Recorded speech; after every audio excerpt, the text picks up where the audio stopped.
Bonjour mes chers élèves, on va corriger un exercice de dipôle RL.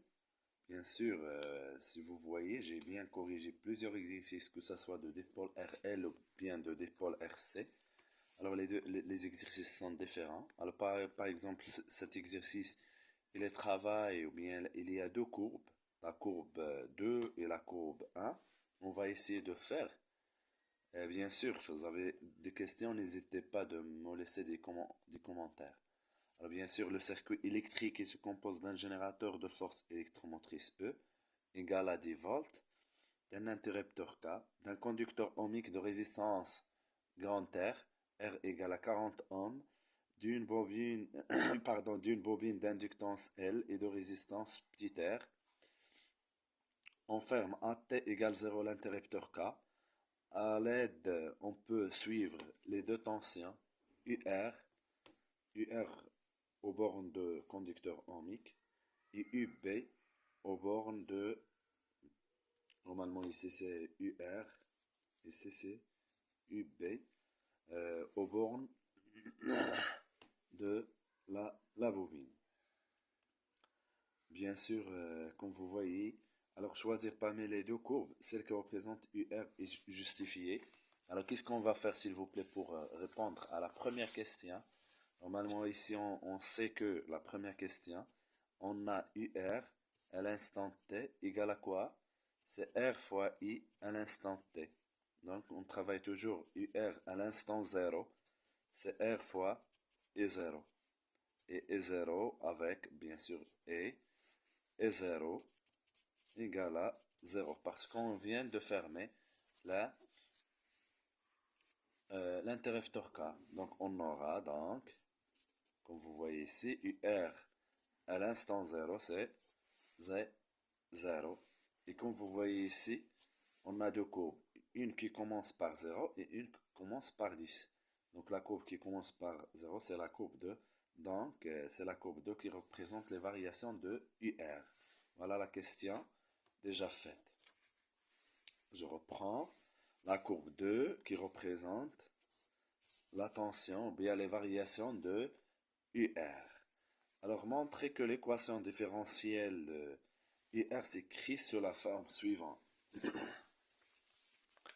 Alors bien sûr, s'il vous plaît, pour trouver l'équation différentielle, toujours équation différentielle, commence par la loi d'activité des tensions. Alors ici la loi d'activité des tensions, quelle est la loi s'il vous plaît? C'est UB plus UR égale à E. UB plus UR égale à E. Je remplace UB, c'est LDI sur DT plus petit RI. C'est UP plus UR, c'est R fois 1. Alors si vous suivez, s'il vous plaît, UB, il est là. Et UR, il est là, égale ce E. Très bien. Alors toujours, je dis bien pour trouver l'équation vérifiée par UR dans le dipôle RL, qu'est-ce qu'on fait?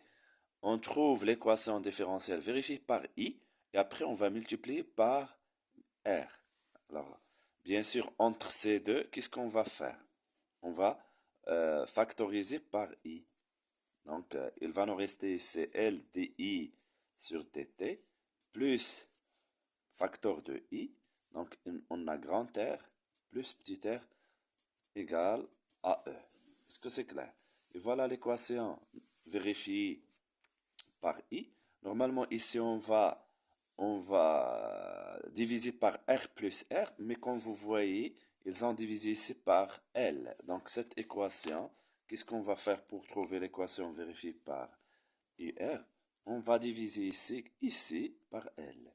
Ou bien, on va multiplier par 1 sur L. Donc, on aura ici DI sur DT plus, alors plus quoi s'il vous plaît? Plus R plus R divisé par L fois I, très bien, égale à E divisé par L. Voilà normalement la question si on veut l'équation vérifiée par I. Alors maintenant, cette équation, on va multiplier par quoi? C'est par grand R. Voilà, fois R. Donc je reprends la même chose. Voilà, je reprends la même équation ici. Donc LDI sur DT plus R divisé par L fois I égale à E divisé par L. Alors maintenant, ce R, je vais l'écrire ici, RI, ici. Et n'oublions pas ici, je vais, regardons, il est écrit au devant, donc je vais écrire R ici. Donc, vous voyez RI, c'est UR. RI, c'est UR. Et voilà, on a trouvé facilement la deuxième équation. DUR divisé par DT plus R divisé par L fois UR égale à R fois E divisé par L. Voilà l'équation demandée dans cet exercice. En déduire au régime permanent, la tension au borne de, c'est-à-dire UR au régime permanent égale à ça. Donc c'est la troisième question. Donc troisièmement, au régime permanent, qu'est-ce qu'on a s'il vous plaît? Au régime permanent. Qu'est-ce qu'on a? On a UR égale une constante. Ou bien UR devient une constante. Donc, notons que URP, ou bien UR max. Donc, DURP sur DT, il va être égal 0. Donc, et je remplace ici. Donc, on aura quoi? DUR divisé par DT plus quoi s'il vous plaît? Plus R divisé par L fois UR égale RE divisé par L. Qu'est-ce que j'ai déjà fait s'il vous plaît? On a ici URP. Ici URP. Vous voyez ce URP c'est déjà 0. Donc il va vous rester quoi? Il va nous rester ça. Ici on va simplifier par L. Donc il nous reste R plus R fois URP égale à R fois E. Et qu'est-ce qu'on va faire s'il vous plaît? Suivez s'il vous plaît. Qu'est-ce qu'on va faire pour cette équation? On va faire passer ce R plus R vers l'autre côté. Donc on aura quoi? UR au régime permanent, c'est ça. R fois E divisé par R plus R qui est là. Ici, c'est multiplié. Il passe à l'autre côté en divisant. Très bien. Alors, calculer la valeur de petit r. Bien sûr, comment on va calculer-t-on la valeur de... on va utiliser cette relation. Très bien. Donc ici, on cherche quoi? La valeur de petit r en utilisant la courbe, bien sûr. Très bien. Voilà. Donc, troisièmement, ou bien quatrièmement, R égale à quoi? Donc, ça c'est UR au régime permanent. UR au régime permanent, c'est 8 volts. Et on a déjà quoi? Ça. Cherchons cette petite R. Parce que, regardons s'il vous plaît dans les données, on a quoi? Voyons, on a E c'est 10 et grand R c'est 40. Très bien. Donc, je commence par ça. Donc, on a UR au régime permanent, c'est R fois E divisé par R plus R. Je vais faire passer ce R plus R vers cet côté et je remplace par l'autre. Donc, on aura R plus R égale à R fois E divisé par URP. Alors, on cherche ce petit R, donc je vais faire passer le grand R vers l'autre côté. Donc, on aura R égale à R fois E divisé par URP moins grand R. Et pour s'entraîner bien, je peux même factoriser ici par grand R. Donc, on aura R facteur de E divisé par URP moins 1. Voilà. Et qu'est-ce qu'on va faire s'il vous plaît? Juste on remplace. Alors ici c'est l'expression littérale, je l'encadre et je fais l'application numérique. application numérique. Ici, R c'est 40, E c'est 10. On vient de dire que UR au régime permanent c'est 8. Voilà, 8 moins 1. Alors, un petit calcul, en utilisant bien sûr la calculatrice, on trouve une valeur. Voilà, la calculatrice, je vais faire les calculs devant vous pour que vous puissiez savoir l'utiliser.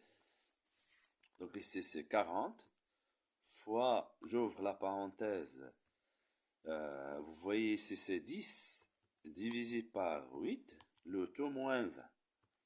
Voilà, alors on va shift mode 8 2. Donc l'écriture normale c'est 10 ohms. Donc voilà, R égale à 10 ohms. Voilà. Alors maintenant, taux. Alors comme vous voyez, pour déterminer taux, ils ont donné que cette tangente, c'est l'asymptote de quoi? De cette courbe. De cette courbe. Donc, pardon, c'est la tangente de cette courbe, c'est pas l'asymptote. Alors ici, normalement, je vais représenter l'asymptote. C'est pas par ça, c'est pas ici, c'est pas ici. Normalement, c'est origine permanente. L'intersection avec la courbe, je fais la projection et je trouve que taux égale à 0,01 secondes. Je reprends. Alors, directement au régime permanent, je représente l'asymptote, l'intersection avec la tangente, il va nous donner taux, taux. Donc c'est facile, hein? Cinquièmement, taux égale à quoi? C'est 0,01 secondes. Alors la question, c'est-à-dire trouver L. Alors L égale à quoi? Alors normalement, on a, voilà, taux égale à quoi? Je dois prendre la relation, c'est L divisé par R plus R. Donc cherchons L. Donc L égale à taux fois ça. Taux fois R plus R. Application numérique. Taux, on vient de trouver 0,01 fois R c'est 40 plus 10. Donc devant-vous, voilà, 0,01 fois, j'ouvre la parenthèse, 40 plus 10. Donc, c'est simple. 1, c'est 0,5 Henri. H. Voilà. Alors, je vais vous faire un petit rappel concernant, par exemple, l'énergie magnétique. EM égale à quoi? 1 demi L fois I au carré. Ou bien 1 demi L, ce I c'est UR divisé par R au carré. Donc c'est tout. Donc à la prochaine vidéo.